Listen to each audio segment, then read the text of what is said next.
In this video, we will be discussing low-fidelity software prototypes. The first thing we will discuss is what exactly do I mean by low-fidelity prototype. Then we'll talk about why low-fidelity prototypes are useful when developing software. And then we'll talk a bit about how to create a low-fidelity prototype. What is a low-fidelity prototype? So that's a very specific and sort of dense phrase. So let's break it in smaller pieces so that we can understand really what it means.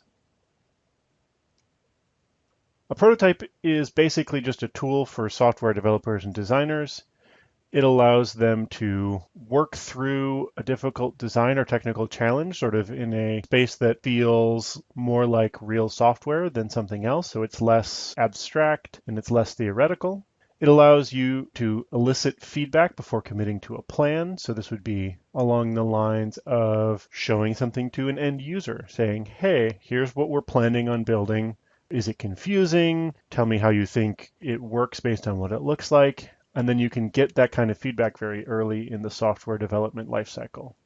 Another key reason that software developers and designers like software prototypes is it allows you to present something to stakeholders in order to get agreement and early sign-off that, yes, this is where we want to go, so that 4 months later, there's not an unpleasant surprise for anybody. A prototype is also a representation of what the software could be. It can be done in any number of ways. You can do something as simple as pen and paper drawings, where you just draw a couple boxes, label them, and then work with a user and kind of point them through what the different features are, and ask them different questions about the software. You can also do a prototype with digitally rendered pictures. This is very similar to the pen and paper drawings. If you've got some skills with Paint or Photoshop or any image editing tool, this might be a better option for you than pen and paper because it'll come out a little bit more clear. It's a bit easier to maintain. Another way that a prototype could work is in sort of a working prototype of software, but it's important to remember in a working piece of software, it's important to remember that that is not final code, but it certainly can look and behave a bit like the final product. The other important factor of a prototype is that it's a disposable or easily modifiable tool. It isn't anything more. So a prototype should be either thrown away or able to be added to in order to build the final product. So you never want a prototype to be the final product. A prototype should be something you can just throw away, or a designer could hand off the prototype to a programmer in order to begin the next phase of the project. Or if we go back to our example of an algorithm at the center of a piece of software, taking that algorithm and then building the software up around it. So what is a prototype not? Well, it's not customer-ready software. Some kinds of prototypes might look final, but they're always missing something, whether that's the ability to actually integrate with data, the ability to integrate with other software, or it may just have only one of the 10 most important features of the software. If a prototype is ready for consumers, it's not a prototype anymore. There certainly are software development methods like the spiral lifecycle that take prototyping as the means to develop software, and that's certainly a legitimate approach. But if you really start to study what makes those successful, it's the iterations on top of the initial prototype. So the prototype matures into a more final product. So, low fidelity. So we kind of know what a prototype is now. What is a low fidelity prototype? Well, low fidelity means that it has a low degree of fidelity, and typically that's referred to images or sound, so low fidelity music as opposed to high fidelity music. Fidelity really means the degree to which a sound or picture reproduced or transmitted by any device resembles the original. I'm just going to combine those two official definitions from the Oxford English Dictionary and get a definition of low fidelity that means a low degree of accuracy in images or functionality. That's sort of more directed at the software. Low fidelity doesn't mean that it's ugly, doesn't mean that it's bad, it doesn't mean that it's boring or plain or simple, or that only somebody who really understands software or understands the business environment can understand it. That's not what it means at all. It's just a different way of representing information.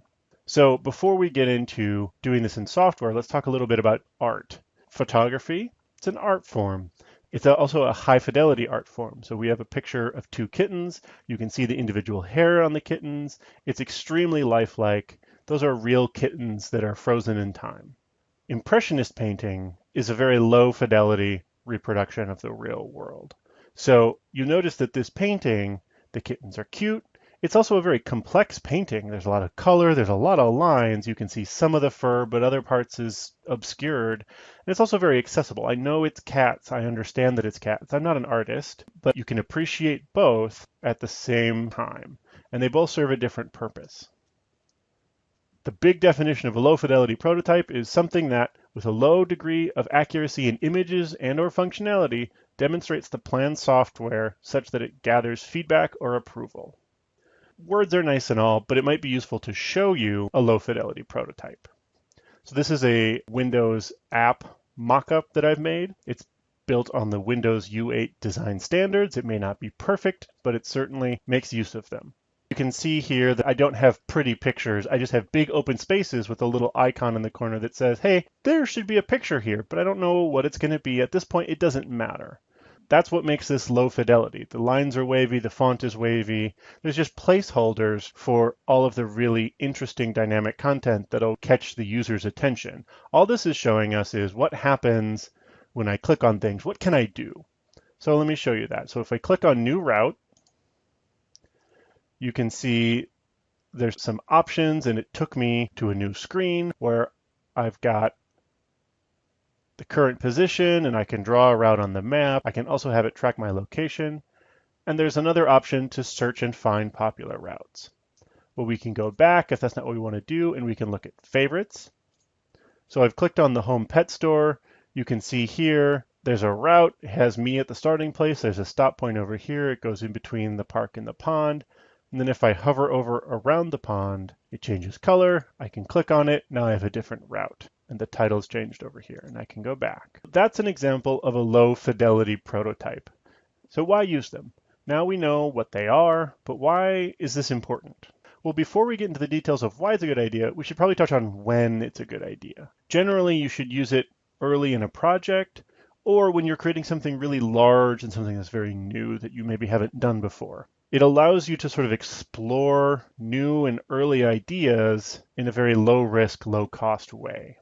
There are some things you could definitely consider when deciding to make a low fidelity prototype. Whether or not something that looks as rough as what I just showed you might impact whether or not a project gets improved, that's certainly a factor. You don't want to go show investors something that doesn't look polished. The other thing is you don't want to go overboard with complexity in the prototype. You saw that I had a couple mouse over things, and you saw that when I clicked on things, the screen changed.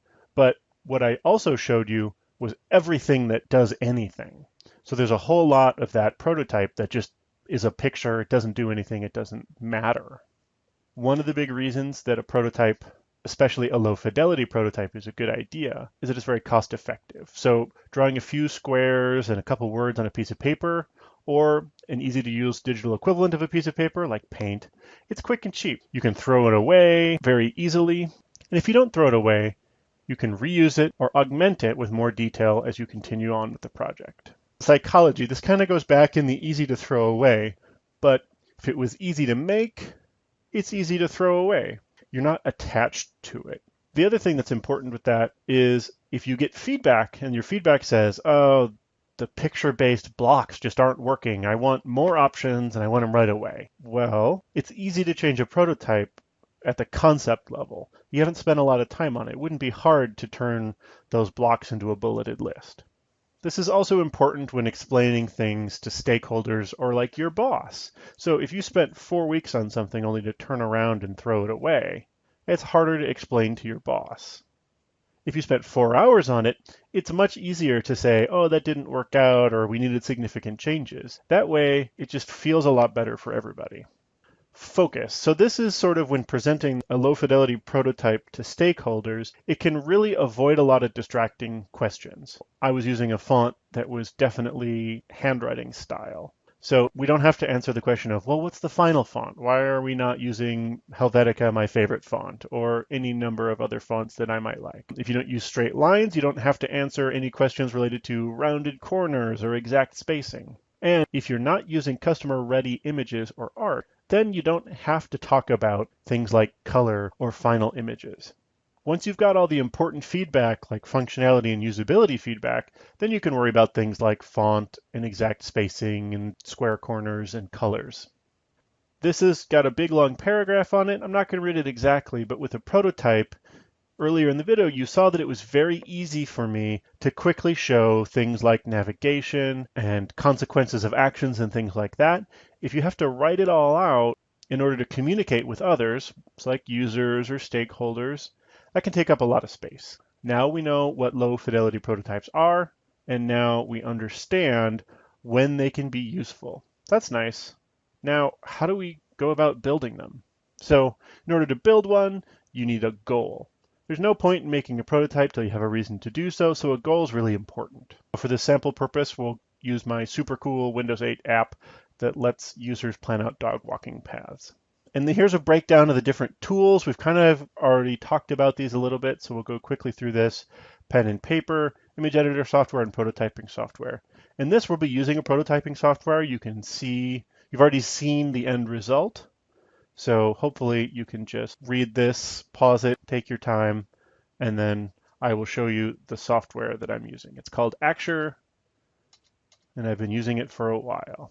So this is what it looks like. You've got, over on the left, you have what's called the sitemap, and you really want one major screen, one major area functionality here. So this is our home page. Then if we look at the create route page, you might recognize this from before, as well as the favorites page. So we'll start here. Here are your wireframe tools. These are the basic tools that come built in with the software. So you can bring in an image placeholder. So one thing that it might be nice for my prototype is this is really what it's going to end up looking like. So if we make the image really big, then it'll make more sense, and we can do things like move it back. So we'll move it back and then bring it forward a couple. Let's see. You can see I've got to work on some layering if I really want to do this, but now we can see create new route, and we'll get rid of this. So now that picture is as big as we'd expect it to be in the Windows 8 universe. You can drag text panels and rectangles and all of that. Masters down here is one of the features that I really like about Axure. So if you look, I've got this park and a pond that show up on a couple of my pages. Well, the way that masters work is they're just a stand-in that you can just drag and drop anywhere. So it's got a park, it's got the pond, and then what I can do is I can just drag my maps basic master anywhere and have it appear on any page any number of times. So you'll notice that it appears a couple times on my pages. And then the other thing that's really important is interactions. So these are some of the complicated interactions I showed you earlier. You will see the system behave according to a set of interactions, which we've defined over here in the Widget Properties Interactions tab. So what I'm doing in the first on-click event is I'm setting around the pond button to be selected, so that'll turn it darker. And then we're turning the Home to Pet Store button to default, so that'll return it to white.